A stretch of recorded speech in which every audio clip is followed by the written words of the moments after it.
Chess is a lot like team sports. You wouldn't send just one football player onto the field to win the game all alone. In chess, you'll want to use all of your pieces working together to achieve the same goal.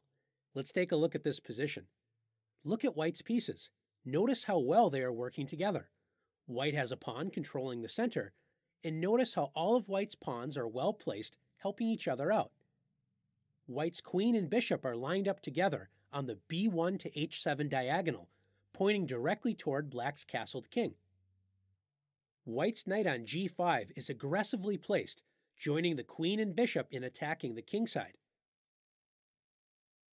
White's other knight protects the knight on g5 and also controls key central squares.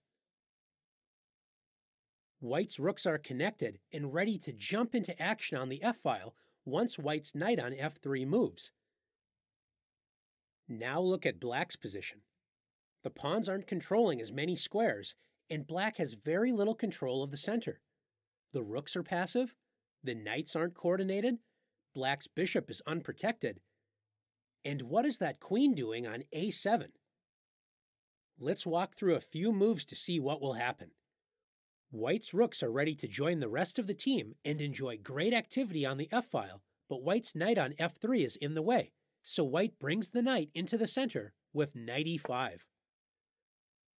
The knight attacks the unprotected bishop on d7 and also opens up the rooks to put pressure on the f-file. Notice how the rooks join the knights in placing pressure on f7. There's 4 attacking pieces total on that square. Notice the knight on g6 is pinned because if the knight captures the knight on e5, this opens up the b1 to h7 diagonal, allowing checkmate with queen takes h7. If Black tries to fork White's knights with f6, White can play knight takes g6. Notice how all of White's pieces work together, so Black does not have a good defense.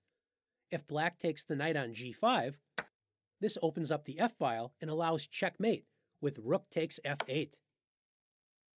If Black takes the knight on g6 with h takes g6, White will play queen takes g6, threatening checkmate on h7. If rook to e8, attempting to give the king an escape square if White delivers a check on h7, White now has another tactic using all of White's pieces together. Notice the pawn on g7 is pinned. Can you see how White can take advantage of the pinned pawn? That's right, rook takes f6.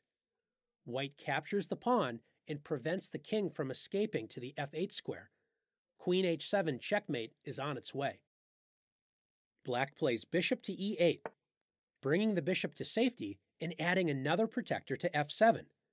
Black's scattered, passive pieces are no match for White's well-coordinated team of pieces.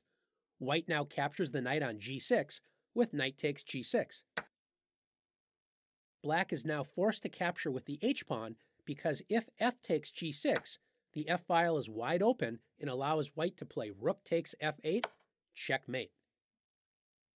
After h takes g6, Black thinks everything is covered, but now the h-file has opened a new line of attack.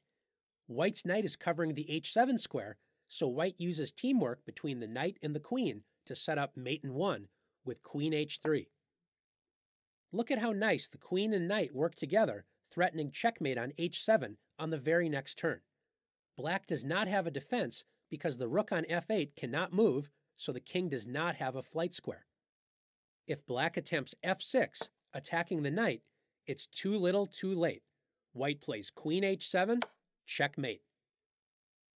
White's pieces worked very well as a team, combining the powers of each piece to overwhelm Black's defenses. Now it's your turn to practice making your pieces work together.